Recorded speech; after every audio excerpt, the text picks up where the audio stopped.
CM window पर आपने कोई शिकायत लगाई तो आप अपनी शिकायत का विवरण कैसे दे सकते हैं कि हमारी जो शिकायत लगाई गई थी उस पर कोई कार्रवाई हुई है या नहीं हुई है, या क्या उसका रिजल्ट निकला, उसकी क्या एटीआर विभाग ने अपलोड की है।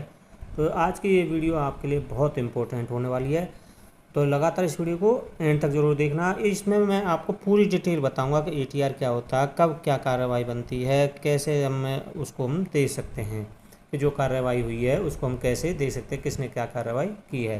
तो ये वीडियो आपके लिए बहुत इंपॉर्टेंट होने वाली है, तो लगातार वीडियो को एंड तक जरूर देखें। यदि आपको ये मेरी वीडियो अच्छी लगती है तो एक लाइक करना, शेयर करना, चैनल को सब्सक्राइब करना, बेल आइकन पर ऑल को क्लिक करना, जिससे आने वाली हर वीडियो का नोटिफिकेशन आपको मिलता रहे।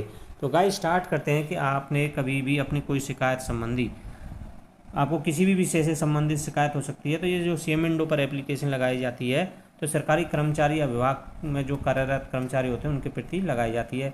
किसी को कोई भी समस्या, चाहे बिजली विभाग से हो, चाहे एजुकेशन डिपार्टमेंट से, या हेल्थ डिपार्टमेंट से, या एजुकेशन डिपार्टमेंट से, या किसी भी डिपार्टमेंट से हो, तो उनकी शिकायत यदि आपको कोई सुनता नहीं है तो आप सीधे मुख्यमंत्री या सीएम को, चीफ मिनिस्टर, मुख्यमंत्री को शिकायत कर सकते हैं। तो वो कैसे की जाती है उसके बारे में मैंने पहले वीडियो बनाई थी, आप उसको देख सकते हैं। अब बात करते हैं कि उस पर जो कार्रवाई हुई वो कैसे हुई, क्या हुआ, हुई है या नहीं हुई, उसकी डिटेल। हमें वहाँ से कोई मैसेज भी नहीं आता है, तो हम कैसे पता करें कि हमारी अभी जो सीएम विंडो पर हमने जो शिकायत लगाई थी पेंडिंग है या उस पर कार्रवाई हो गई है। तो गाइस स्टार्ट करते हैं। तो उसके लिए आपको गूगल क्रोम या गूगल में आप ओपन करना है, उसको ओपन करना है तो यहाँ पर आपको लिखना है सीएम विंडो। क्या लिखना है आपको? सीएम सेल हरियाणा, मैं हरियाणा का हूँ रहने वाला, तो हरियाणा की बता रहा हूँ, तो सीएम सेल हरियाणा या सीएम विंडो लिख सकते हैं आप, सीएम विंडो। तो देखिए मैंने पहले यहाँ पर टाइप किया हुआ था सीएम विंडो, सब कुछ आ गया यहाँ पर, सीएम सेल ग्रीवेंस या कुछ भी, आप किसी पर भी क्लिक कर सकते हो। तो मैं जैसे मान लीजिए सीएम विंडो पर क्लिक कर देता हूँ, या जो मेरे यहाँ सर्च आइकन बार में आया हुआ है मैं इसी पर भी क्लिक कर दूँगा। इसको भी मैं यहाँ पर एरो पर जो ठीक का निशान उस पर क्लिक कर दूंगा तो ये यहाँ से भी इसको सर्च कर देगा। तो सीएम विंडो, सीएम सेल, किसी पर भी आप क्लिक कर सकते हैं। तो यहाँ पर आपके सामने दो तरह से ऑप्शन आते हैं। एक तो ये स्टेप आता है जब आप सीएम ग्रीवेंस सेल करते हैं, तो एक हो सकता है दूसरा वो रेड कलर में आएगा, वो भी मैं आपको बताऊंगा वो कब आता है, कहाँ से मिलेगा। तो देखिए मुझे अपनी शिकायत का विवरण ढूंढना है, तो ये तो यहाँ पर यूज़र लॉगिन, जो डिपार्टमेंट का यूज़र लॉगिन होता है ना, जो सीएम विंडो को देखते हैं उनके लिए होता है। मुझे तो अपनी जो शिकायत थी ना उसको ट्रैक करना है, यानी मुझे देखना है कि मेरी शिकायत पर ग्रीवेंस पर, यानी शिकायत को कहा जाता है ग्रीवेंस, तो ये ट्रैक ग्रीवेंस पर आपको क्लिक करना है। मुझे तो अपनी शिकायत पर देखना है कहाँ तक पहुँची है, कहाँ तक नहीं पहुँची है। ये तो जो सबसे पहले ऑप्शन होता है ना जो खुलकर आता है, ये तो यूज़र लॉगिन के लिए होता है, जो डिपार्टमेंटली होता है वो यूज करते हैं इसके लिए, क्योंकि यहाँ पर लॉगिन करें फॉरवर्ड पासवर्ड ये हमारा नहीं होता। तो इसलिए आपको यहाँ पर ट्रैक ग्रीवेंस जो आया हुआ ना इस पर क्लिक करना है। इस पर जैसे क्लिक करोगे तो इस तरह से इंटरफेयर आता है, सिर्फ चेंज हो जाता है। अब देखिए वहाँ पर कोई लॉगिन पासवर्ड वगैरह कुछ नहीं आया। अब ये केवल एक आम आदमी के लिए आता है, यानी यहाँ पर हम अपनी जो है सीएम विंडो पर लगाई गई शिकायत का विवरण देख सकते हैं कि क्या कार्रवाई हुई है। तो देखिए ऊपर भी लिखा हुआ है सीएम विंडो हरियाणा। तो देखिए अब आपको शिकायत जब आपने लगाई होगी ना, मैं वो साइड में पिक्चर भी लगा दूंगा, कि आपको एक स्लिप मिलती है। स्लिप पर हमारा जो शिकायत नंबर होता है ना वो सब कुछ लिखा होता है, मैं आपको बोलकर भी बता रहा हूँ, और वहाँ पे मैं साइड में पिक्चर लगाऊंगा उसकी, वो भी आप देख सकते हैं। यदि आपको स्लिप भी नहीं मिलती हो तो आपको मोबाइल नंबर जो ऐड करते हैं ना उस पर आप मैसेज भी आता है, तो उस मैसेज से आप अपनी शिकायत जो संख्या है उसको आप कहीं नोट कर लें, उसी से हम यहाँ पर अपना जो है शिकायत का विवरण देखते हैं। तो देखिए जो रिसिप्ट मिलती है उस पर लिखा होता है ग्रीवेंस नंबर, CMOFF/N/ जिस भी ईयर में आपने वो शिकायत लगाई वो ईयर आएगा, ऑब्लिक में उस शिकायत का क्रमांक आएगा, किस नंबर पर ये शिकायत दर्ज है, और वो साथ में आपको डेट भी आएगी।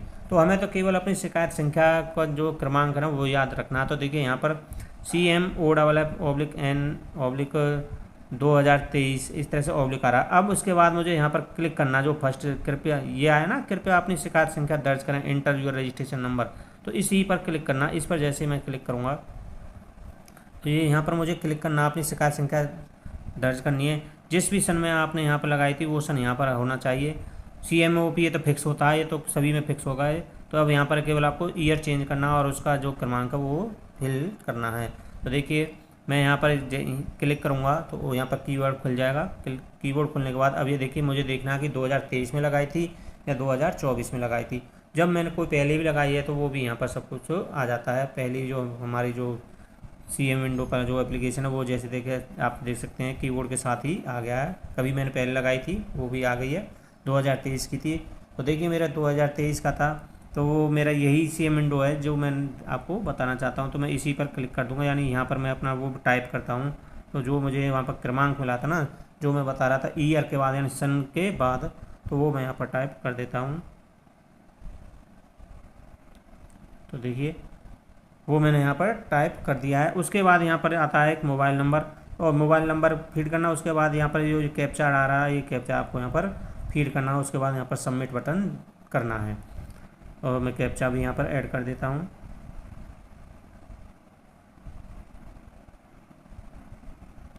जो लेटर है जिस टाइप में, बड़े में है तो बड़े में, कैपिटल में तो कैपिटल में, स्मॉल में तो स्मॉल में।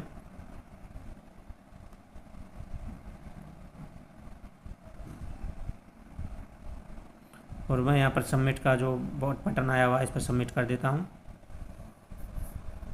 सबमिट पर करने के बाद देखिए, सबमिट करने के बाद इस तरह से आपके सामने स्क्रीन ऑन होती है, इंटरफेयर आता है। तो यहाँ पर सब कुछ आ जाता है, विवरण CM विंडो का, जो हमारी शिकायत संख्या उसका नाम, उसके क्रमांक, शिकायतकर्ता का नाम। उसके बाद यहाँ प्राप्तकर्ता कौन है, प्राप्त तिथि यानी CM को कब मिली थी, ये वो डेट आ गई है। अब स्थिति क्या है, वर्तमान स्थिति क्या है, प्रक्रिया के तहत है यानी अंडर प्रोसेस में है। तो यानी अभी हमारी इस पर कार्रवाई चल रही है हुई है या नहीं, वो तो अलग बात है। अब देखिए इसको हम थोड़ा स्क्रॉल करेंगे नीचे की तरफ। जब नीचे की तरफ स्क्रॉल करेंगे तो यहाँ पर देखिए क्या आता है, एक्शन हिस्ट्री आता है। यहाँ पर देखिए एक्शन हिस्ट्री यानी पूरी डिटेल आ जाती है कि यहाँ पर आपने कब ये लगाई थी, कहाँ पहुँच गई है, किसके पास है। डिस्क्रिप्शन भी आएगा, सेंट बाई और केस प्रेजेंटली डिलाइट यानी कहाँ पर है। तो देखिए सबसे जो नीचे आता है, मैंने जिस डेट में यहाँ पर लगाई थी वो शिकायत है। CM विंडो को CM के पास पहुँच गई थी, फिर उसके एडमिनिस्ट्रेटिव सेक्रेटरी एंड जिससे भी मैंने रिलेटेड लगाई थी वो यहाँ पर आ गया।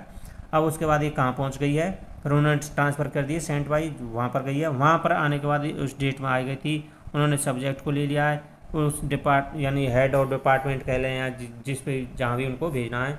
उसके बाद उन्होंने उनको रेफ़र कर दिया था उस डिपार्टमेंट को जिससे वो रिलेटेड थी। उन्होंने उसको सब कुछ डेट दिखाता है कि कब उन्होंने ले लिया था, और फिलहाल में ये कहाँ है वो सब कुछ दिखाता है कि ये कहाँ पर है। अब मुझे देखना क्या इस पर कार्रवाई हुई है नहीं हुई, तो इसको हम थोड़ा स्क्रॉल करते हैं लेफ्ट साइड की तरफ।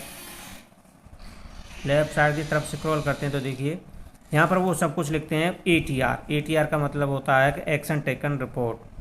CM विंडो पर जो शिकायत लगाई जाती है उसको कहते हैं ATR अपलोड करना। ATR का मतलब होता है एक्शन टेकन रिपोर्ट। तो देखिए उन्होंने सब कुछ लिखा, please take action and send ATR। तो इसका मतलब है अभी तक यहाँ पर उन्होंने इसको रिसीव करने के बाद कोई एक्शन नहीं लिखा है। यदि यहाँ पर एक्शन होता तो उसकी फाइल अटैचमेंट हो जाती, उसको फाइल को खोलकर हम देख सकते थे क्या हमारी शिकायत पर कार्रवाई हुई है। तो अभी तक इस पर कोई कार्रवाई नहीं हुई है। तो देखिए गाइस, ये मैंने कब लगाई थी, ये शिकायत थी जैसे 18/12/2023 को, यानी 2023 के एंडिंग में लगाई थी। लगभग 6 महीने होने वाले, अभी तक इस पर कोई शिकायत नहीं पर कार्रवाई नहीं हुई है। यदि कार्रवाई होती तो इस यहाँ पर क्या हो जाता, ATR अपलोड हो जाता और वहाँ पर मैं उसको ही क्लिक करता तो वो मैं वहाँ से देख सकता था कि इस पर क्या कार्रवाई हुई है। तो इसका मतलब है कि डिपार्टमेंट में भी अभी कुछ कार्रवाई नहीं की है। तो ये भी ज़रूरी नहीं है कि CM विंडो पर लगाई गई शिकायत पर तुरंत कार्रवाई हो, जबकि विभाग द्वारा तो 7 दिनों में उसको निपटान करने के आदेश होते हैं, परंतु ये बहुत पेचीदा मामले होते हैं। गवर्नमेंट के रूल अनुसार चलता है नहीं चलता है तो मैं नहीं कह सकता। सब पर इस पर कार्रवाई बहुत कम होती है, कई बार तो इसको ये अपने आप ही बंद कर देते हैं। हमें जो शिकायत करता है उसको भी बुलाते नहीं है और उसको क्लोज कर देते हैं। तो इस प्रकार गाइस मैंने आपको इस वीडियो में बताया कि आप CM विंडो पर लगाई गई शिकायत का विवरण कैसे देख सकते हैं। यदि आपको इससे भी संतुष्ट नहीं होती तो इसको आप रिमाइंडर भी लगा सकते हैं। यदि आपको ये वीडियो अच्छी लगती है एक लाइक करना, शेयर करना, चैनल को सब्सक्राइब करना है। मैं इस तरह की वीडियो आपके सामने लाता रहूँगा।